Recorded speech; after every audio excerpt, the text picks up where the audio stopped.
मुंबई गोरेगावमधील एका शाळेत धक्कादायक घटना घडली आहे. फक्त 4 वर्षाची ही लहान मुलगी सकाळी शाळेत गेली आणि परत आली. तेव्हा आजीला तिने सांगितलं, "आजी, मला दुखतंय."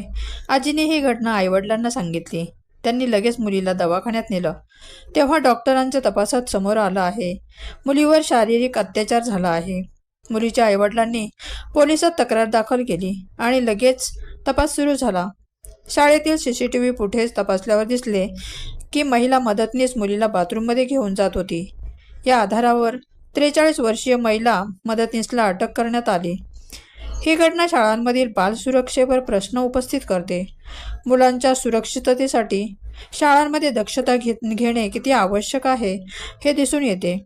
पालकांनी सतर्क राहावे आणि शाळांकडे सुरक्षा व्यवस्थेबाबत प्रश्न विचारायला कधीही मागेपुढे पाहू नये.